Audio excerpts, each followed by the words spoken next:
We're going to talk about something new and exciting here at Home Kitchen. Home Kitchen Kitchen. Okay. We're going to talk about something really fun and new that we have at Home Cooking Kitchen. And it is, we have now packaged and are ready to ship or sell at any of our events or our location in Saginaw, our rubs. We've been barbecuing and baking and cooking meats for, well, ever. And we've decided to pre-package some of our more favorite ones. They're available at any event we go to, pre-order, or you can come by and pick them up at our studios. Today we're going to be looking at one. Well, let me tell you a little bit about them first. This one, I think, is I have to look.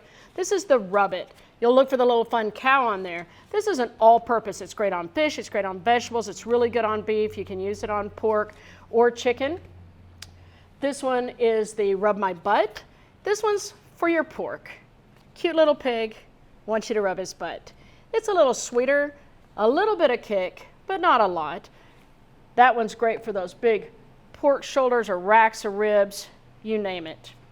Today we're going to be using, let me move our pig and our cow over here. Today we're going to be using Chicken Secret. This is more of a savory kind of rub, and we're also going to use it, you can use it in the cornbread, you can use it in the stuffing, and I also love to use it on vegetables, especially hard winter vegetables like squashes and things as you bake them.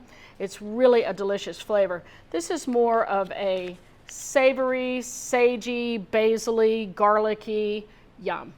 All right, so we're going to start off by doing this chicken, and we're going to fry this chicken. And so we're going to use this rub in two ways. We're going to put it on the chicken and then put this in the refrigerator uncovered so that it dries out. And then we're going to bring it back out and dredge it in this seasoned flour. So we have 2 chicken breasts and 2 thighs. We're going to start off by, clean this up. You don't need that. So we're just going to cut this little guy off. We don't want things to burn while we're frying, and little bits of fat like that may indeed come off. Now this is bone-in, skin-on. And then the breasts are boneless, skinless. So you can do it either way. That's why we've chosen these 2 pieces. But this right here, we're going to take this off. Now we're not going to discard that. We're not going to discard that because that lovely chicken skin, if you put it in and just kind of make it almost like a crackling, it is absolutely delicious to add to any potatoes, mashed potatoes. Well, you can eat it by yourself. We like to put it on our salads. This has already been skinned. It just has this little tiny bit on the edge. I'm not going to bother with that. And we're going to pound those flat so that they cook more even. And then this, now we have this little bit right here, that's going to burn. So we're just going to clean it up a little bit. Nice pair of kitchen shears will go a long way. And you see we still have the tenderloin here. Right here we still have the tenderloin. We're going to butterfly this and we're going to flatten it so that it cooks evenly. You can see that this part is very thick, this part very thin. This will burn, this won't be done. So we're going to pound those out. So the little tenderloin, he'll kind of just come off on his own. We could cut it off if we want to and make it separate. But we are going to take off that little piece, just like on the other.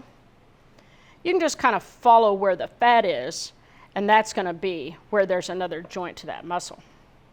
Okay. Now we've got these the way we want them. We're going to take this skin. We're going to save it. Remember, don't be wasteful. We're going to use a 12-inch cast iron skillet today, and we're going to use just the tiniest bit of vegetable oil at 375 degrees. And then on the thighs, we're going to put them in the oven for a little bit. These are going to be pounded flat first. So I'm going to prepare this area to pound, and then we'll be right back. We have here 2 boneless, skinless chicken breasts, white meat. Then we're going to have 2 bone-in, skin-on thighs. I like the thighs as well as the breast, but I want to show you both techniques. So we're going to dry these off. The less moisture that we have, the more crispy that outside skin will be. Once we've dried them off on both sides, we're going to pound them out. The breasts, not the thighs though. They really don't need it. And we're going to put them in the refrigerator uncovered with the rub on for at least an hour. It's even okay overnight. We want them to really dry out. That way when we put this rub on, that moisture that is still in there is going to be thirsty. It's going to just drag that right into it. So I'm going to do our breasts last. I'm going to do these first. Okay. Cover those guys. Now the rub that we're going to use, I always use gloves, especially when I'm dealing with rubs, because I don't want my fingers to smell like rub all day. I mean, it's not a bad thing, but you know. Now these are resealable, so I just pulled the vacuum seal off, and they're resealable and they're really hard to get open. There you go.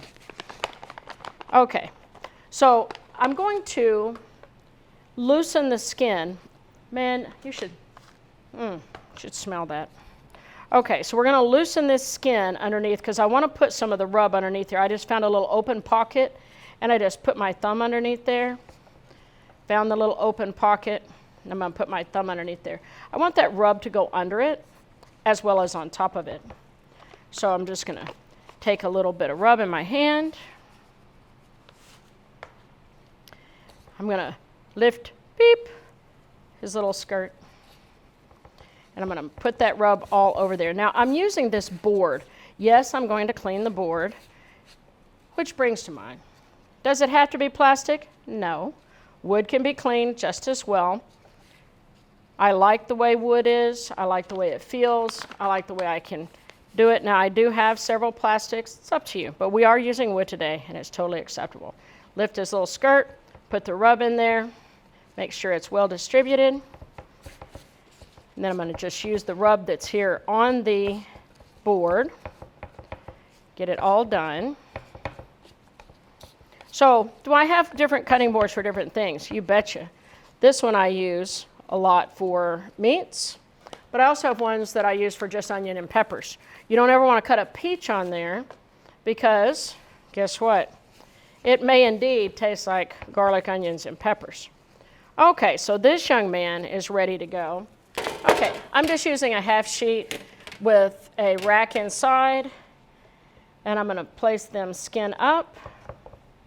Give them plenty of room so that the air can go through. Now we're going to do these.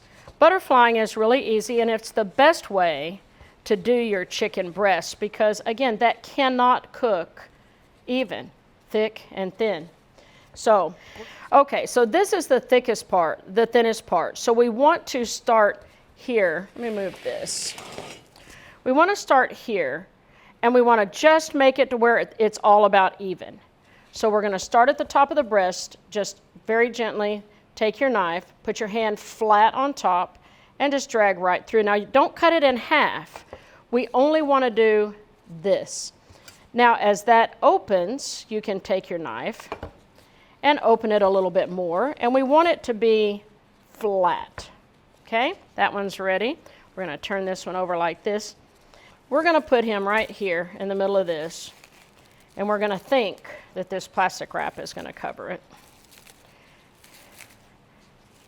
And remember, you can always just use parchment paper as well, which we may resort to. Big, heavy mallet. Now, we don't want to tear it up. We just want to use this little smooth side rather than that. That's for making like cube steak and stuff. We don't want to do that. We just want it to be flat. So we're going to use the flat side. So you're not murdering it just until it's all about the same size. And we don't want it too thin. We don't want it too thin. It'll cook too fast and won't be quite as tasty as we want. Such fun. Okay, so we're going to take this one. See, that's nice. Now, this is 2 people, easy. This is very simple. And now, trust you, if you eat this, you will go, oh, so much better than the chicken that I get from the fast food joints.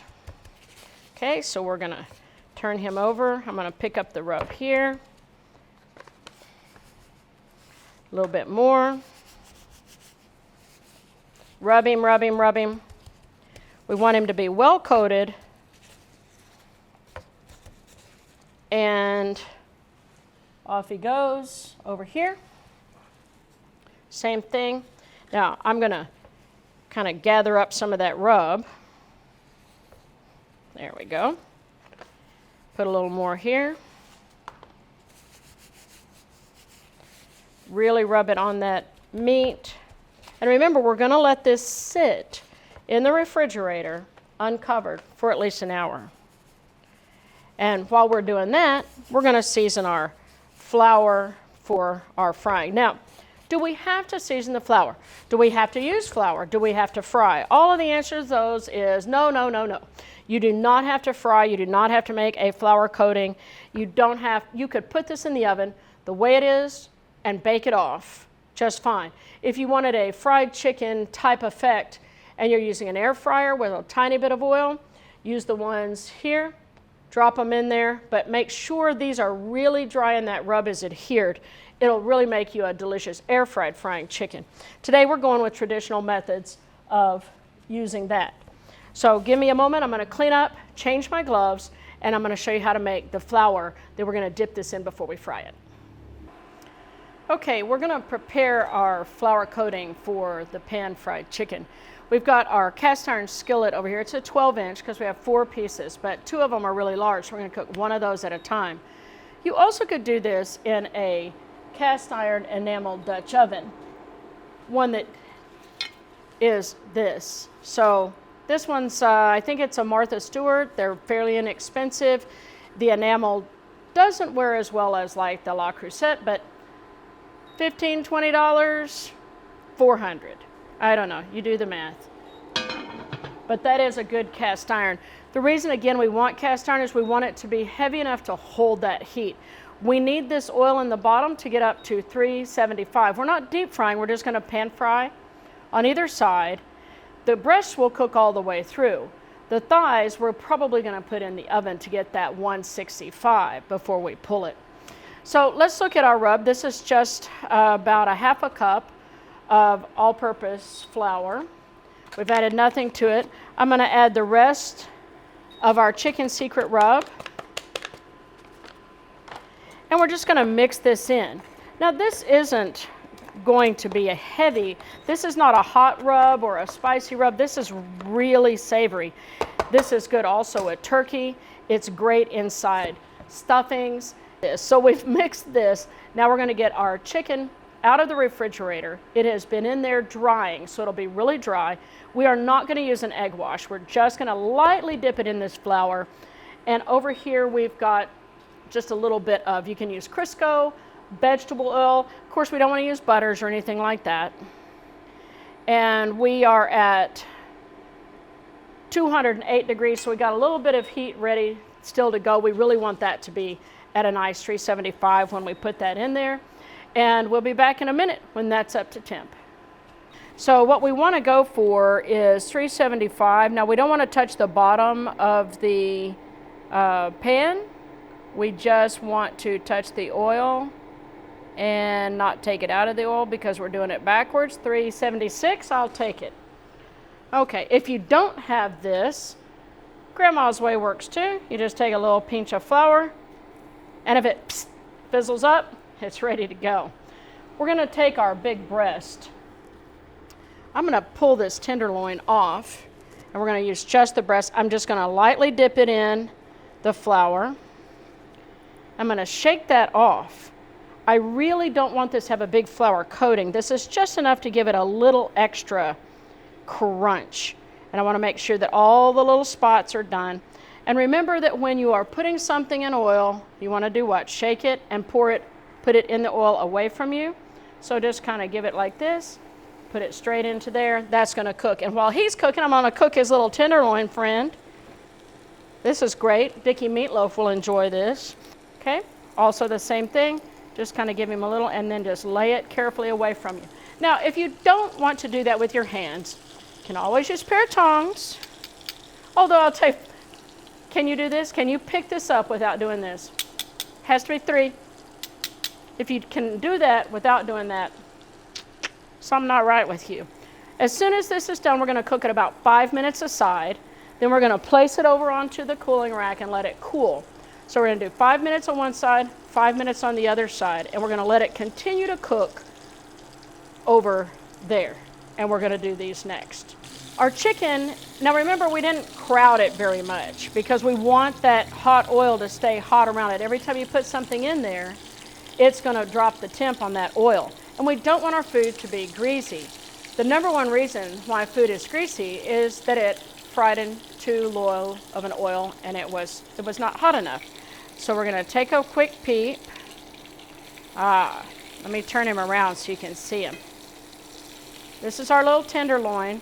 And as you can see, his side is really nice and golden brown. And it's not a big, heavy batter because we're not using an egg or milk wash. So we're going to turn this one over. Remember to turn it away from you. And we're going to let that other side cook for another 5 minutes. Now you can hear it really starting to release its juices as it is cooking. You notice that I'm not disturbing it anymore. I'm just letting it cook. Okay, as you see, things are cooking away. Do I look like I'm coming out of a fog? All right, we're going to test that little tenderloin first. We really want that tenderloin at the thickest part to be about let me turn around so you can see it. It's right at 175, so I'm going to go ahead and pull him. And you can feel it. You can feel it. If it feels tender like a steak, it's not chicken. It's not done yet. Let's see what this other guy is thinking here. I'm going to turn him over. And I'm not pressing to press juices out. I just want to feel the doneness. And you want it to be taut. You don't want it to be too mushy. So we're looking for 165 minimum on the inside. And we're not quite there. See, we're at about 150-ish. So we're going to let that cook for another minute or two. You never want to cover something you're frying. It will release steam. The steam will really make water and it'll drip down, and water and oil do not mix of any kind. You will have a huge, massive fire. If that ever does happen to you, just throw some flour on it and get away from it. Don't try to pick it up because it'll spill. All right, so while he's doing that, we're finishing up. I'm going to take this one and we're going to dip him in the flour. Remember, this flour has nothing in it but just the rubs. And if you have problems with lots of salt, there's enough flavor in this rub. Now, there is some salt in this rub, but not a lot because there's so many spices and it's so good that you really don't have to have that lot of salt. And if you wanted to salt a little more at the table, that's up to you. All right, let's check our temp. And he very quickly went up to 186. So he's done. Now, we're going to let him kind of drain off any excess and put him right over here to do. We're going to lay him with the thickest part away from us. Start here and just lay him down. Again, if you don't feel comfortable doing that, tongs. 1, 2, 3. 5 minutes on this side. While we're doing that, we can go ahead and get these guys in the flour. And again, I'm going to cook those skin side down. And I can cook both of these at the same time because they're not that heavy. Okay, we want to shake that excess off. And for those of you who are watching your flour intake, glutens, all that bunch of stuff, you can do this with cornmeal. Now, cornmeal will burn pretty quick, so you have to watch it and pound it a little thinner. Or you can do it without any kind of coating. I like a good coating, so that's why we're doing it that way. Wish you could smell it. It smells delicious in here. Okay, so we're going to wait for 5 minutes on that side, then we're going to flip it over. And this can vary for you between 3 to 5 minutes. Just watch your temperature and know when that chicken starts to feel like if you really made a big ball with your fist, like if it feels like this. If it's like this, not cooked. If it's like this, it's done. Okay, the second breast looks like it's almost ready. I'm going to check the temp. And we are at 167. So I'm going to pull it and let it rest. Now remember, it continues to cook as it sits because there's still oil in there. I'm going to let that drip off. Put it on our cooling rack. We're going to let this come back up to temp because, of course, every time you take something in, it's going to take something out. So we've got these ready to go. Let's see how we're doing on our temp. Let's try it Grandma's way. Still coming. All right, so we're going to place these skin down. And remember, the bone is in it, so skin down.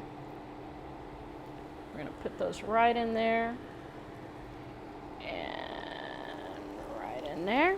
Now, these are a little bit thicker, so we're going to let those go for 6 to 7 minutes aside. So here we are with our little meal for today. We have our Chicken Secret fried chicken. We have some grilled corn left over that we had made for making the cornbread. We have a cute little honey cornbread muffin right there. Not a whole lot, just a little. And we have a little bit of our lemon garlic butter sauce, pan sauce.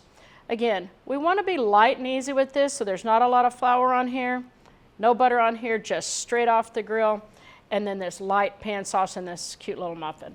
So let's make us a little plate. Here's this, we can put here. Nice little chicken thigh right there. All right, so let's see how we do here.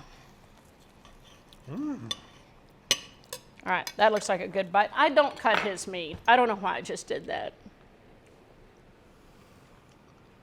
What do you think? Is it good? He says it's good.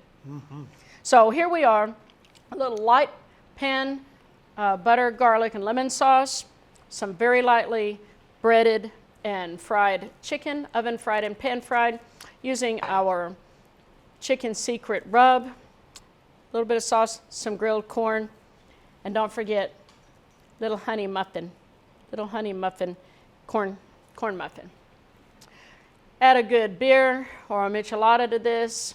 You've got a nice meal. Don't forget your greens. Add a little salad. Have some kale. It's good for you. Nah. Green beans would be great with this. And thank you for joining us today at Home Cooking Kitchen. I hope you're inspired to go into your kitchen and just spend some time away from the computer and the phones and the Apple Watches and all those things. Just make something lovely for you and your family and friends. See you next time.